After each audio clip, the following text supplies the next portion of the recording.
Hey everyone, Mr. Happy here, and the title says it all. I got to play Final Fantasy VII Rebirth. I took a day trip out to LA. Yeah, I flew there and back to make sure none of you would be suspicious of anything. And Square Enix gave me a hands-on preview of Rebirth. Now let me tell you, I was excited before. I liked Remake. I liked it more than I expected, to be honest. And now that I've played Rebirth, I'm even more excited for Rebirth. Now, it felt a lot like Remake. It was completely familiar to me in terms of controls and how to play the game. But it just felt improved in so many ways that it's clear they simply didn't want to make a second game in a trilogy. They wanted to make a game that was considered an improvement from the first one in almost every conceivable way. This is evident not just from the short snippet of gameplay I got to enjoy that barely encompasses a fraction of the overall game, but also from the interviews and other information we've gotten since the release date was announced. So I'm going to be going over my gameplay experience, how I felt, key things, but first, we got a couple things to cover. First off, thank you again to Square Enix for having me for this hands-on preview of the game. I played the game on the PlayStation 5 in the game's graphics mode, though a performance mode option was available.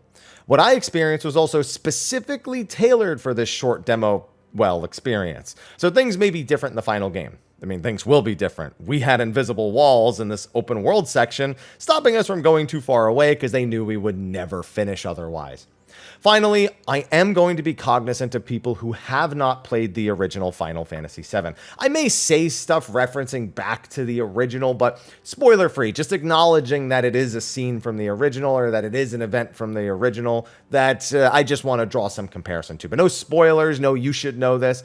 I'm just going to be somewhat respectful of the people who are experiencing 7 for the first time with Remake and now Rebirth. For what I actually got to play, it was split into 2 different demos. The first one was the fated Mount Nebo mission. This takes place during a flashback to 5 years prior, where Cloud and Sephiroth are working a soldier mission to investigate a malfunctioning Mako reactor.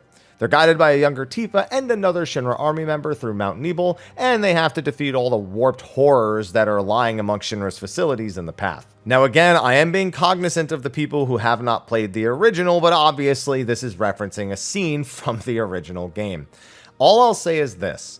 Of all the scenes I've seen in Remake and what little I got to play in Rebirth, plus watching the trailers, this is one of my favorite sections, even though I only got to play a small bit of it. There's something very special about the way the characters interact here, so much so that I would highly advise you try to remain as blind to this particular scene as possible. I know you may be tempted to learn about it if you played the original, and I know you may be tempted even if you've only played Remake, because you want to know what I'm talking about right now. But honestly, I think it's one of those things that you just need to experience for yourself. So all I'll say is I loved this section from a narrative standpoint. Now this section allows you to not only play as Cloud, but also as Sephiroth himself. If you've played Remake or the original, you know Sephiroth is kind of a beast. And when playing him, it absolutely feels that way. You know how sometimes you get to play as the villain and it's not nearly as impressive as it is when, the villain is fighting you? No. It's still impressive here, very much so. Square put in a good amount of effort to actually give him some unique gameplay elements, such as a timed parry, and follow-up range attacks on all his sword strikes when holding down attack. Not to mention, he's got a ton of materia and just obliterates everything. But that being said, you could just mash buttons and he would obliterate everything almost effortlessly, which is exactly what I'd expect. Heck, his combat dash even teleports to enemies, even if they're in the air, so he feels great to play all around. I did make sure to get Sephiroth's limit break, and it was fun to use, as I expected, and I tried to unequip the Masamune, and that didn't work.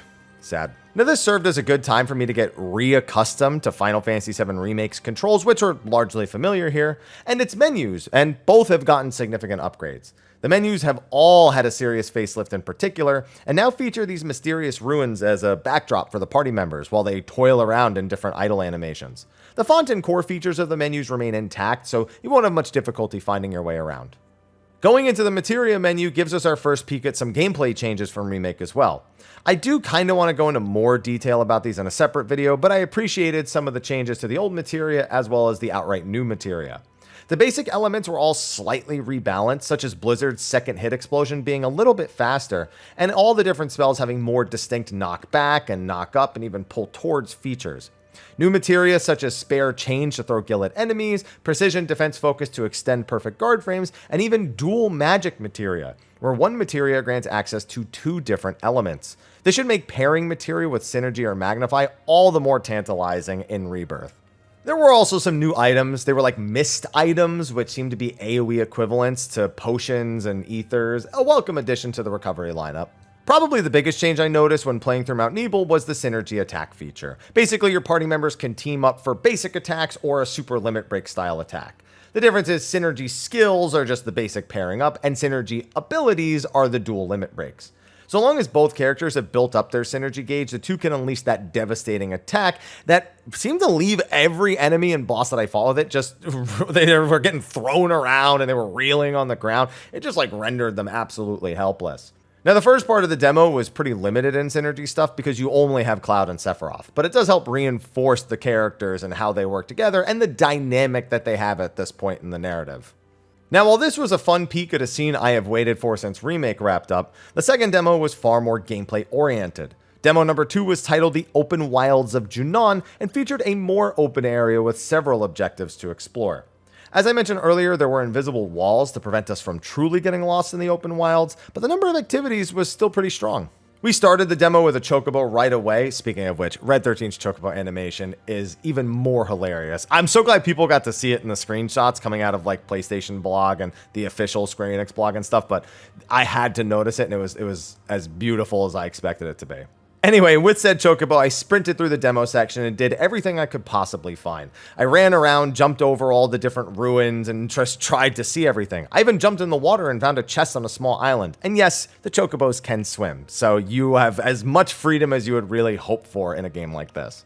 There were materials all over the place, which I could pick up and actually transmute out in the field. You could even level up the item transmuter as you target specific things and gain experience.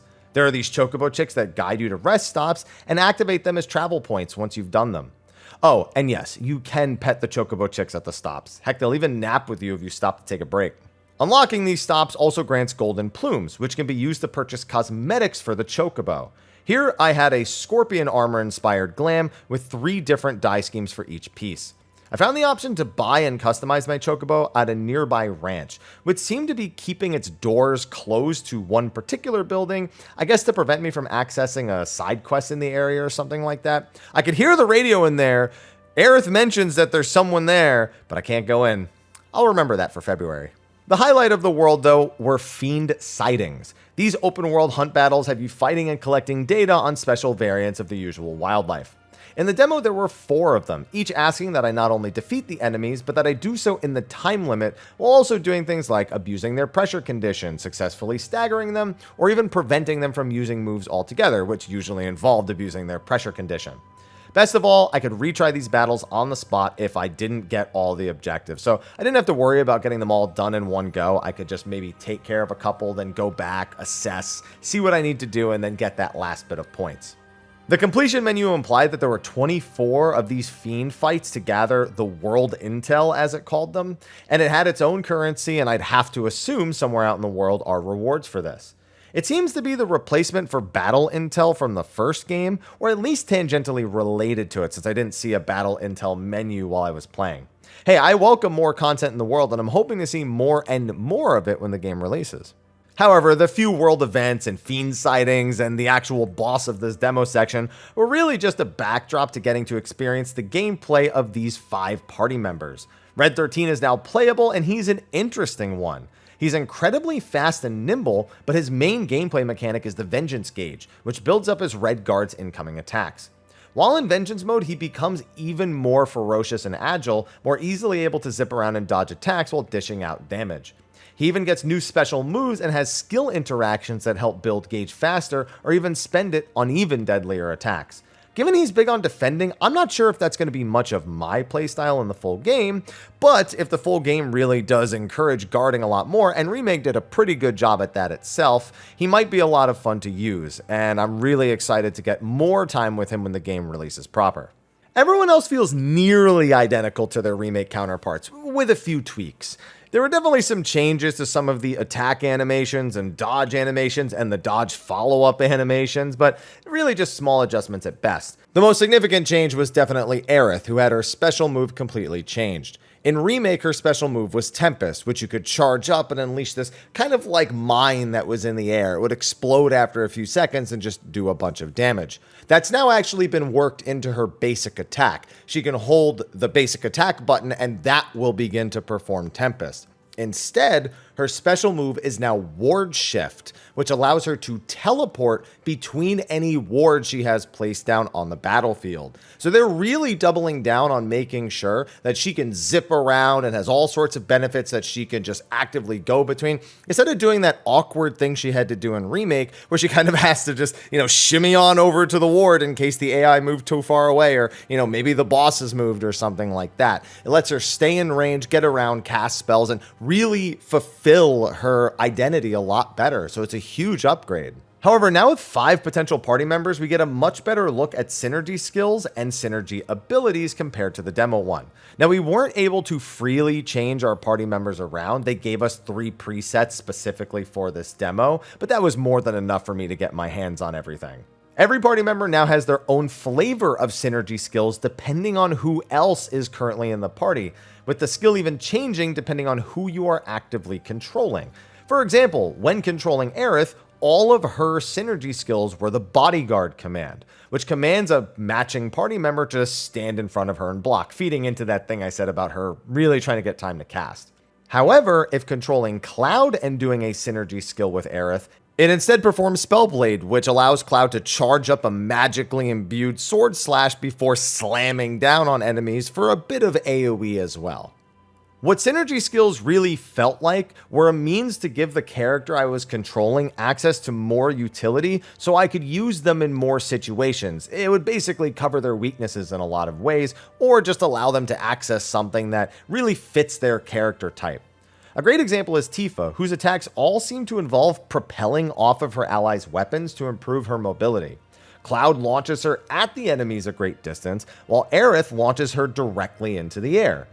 Meanwhile, Red 13, he has a bigger focus on guarding with the Vengeance Gauge, so his attacks all involve charging at the enemies while simultaneously guarding. Barrett actually shared that style of skill, but had more individual hits, and obviously the rate at which they actually dash and everything were different as well.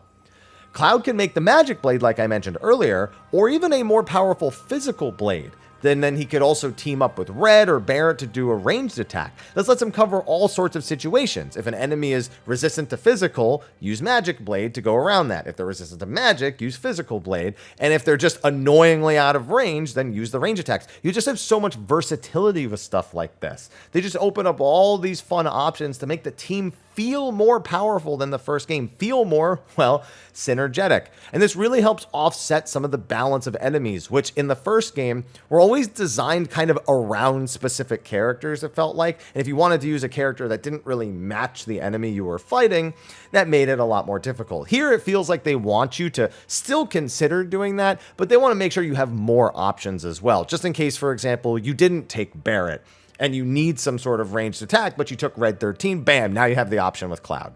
Their synergy abilities, I don't have much else to say though. They're all mega flashy, they're all super powerful, and they all still serve somewhat different wants and needs, just in a much more fun way. Honestly, the whole system simply complements what was already solid from Remake and gives the playstyles of the party more versatility and power. At the end of the demo, we fought Terror of the Deep, formerly known as Bottom Swell in the original. This fight encourages use of a lot of new skills, as the monster is often slightly off the ground, with its head being the weak spot. I love launching myself up with Tifa and air comboing the head, or just unleashing a synergy attack to bring it down when I pressured it into a stagger. And I made sure to refight the Terror of the Deep quite a few times. I mean, I had to use magic to break the bubbles, and I had to see how each different party member felt dealing with the individual attacks, practice guard timing, all that kind of stuff, and I still felt like I could have used a bit more time. It's been a while since I've played Remake, so I definitely had to get my bearings, and I did not have a lot of time to actually play this, but all the same, It already reminds me about what I loved about Remake's actual gameplay. This marriage of the original Final Fantasy VII's ATB system matched with an action system that actually makes sense. Not to mention the wait mode or the shortcuts, depending on if you want something that feels more actiony or something that feels a little bit more classic with the stopping of the time or slowing of the time and then choosing to use your skills. It all just works so marvelously. And here, it just continues to work that well, but with more options available to you, whether that be through the materia I mentioned or through these synergy attacks that they've added to the game. It's great to see that they didn't rest on their laurels and just copy and paste what they did in the first game and made sure to make something that was an improvement.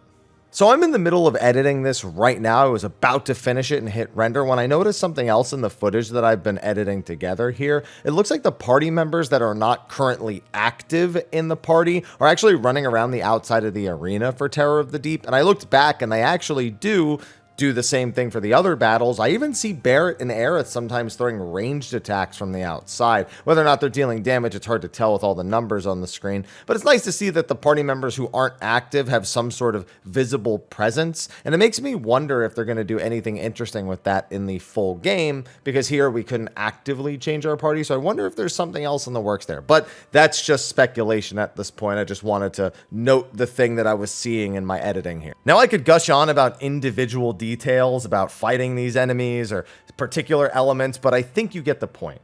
I've played Rebirth and I love it. Like, the fact that I only got to play these small bits and I already I need my hands on the full thing.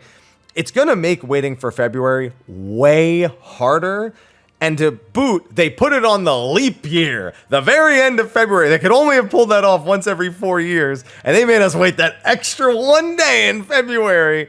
But it'll be worth it in the end. I'm really excited after seeing the trailer and hearing about all the stuff I didn't get to experience. The Gold Saucer, all the mini games that are going to be available there, the amount of content in the actual open world, how open the world actually is. I can't wait to see it all come to its full fruition in this what feels like massive scale increase of Final Fantasy VII, and the massive scale increase that it needed to be an actual remake of the 7 series. So with that, thank you for watching my video on Final Fantasy VII Rebirth. Be sure to like, favorite, subscribe, and share, and stay tuned for more Rebirth related news and videos. Thank you again to Square for having me, and until next time, take care.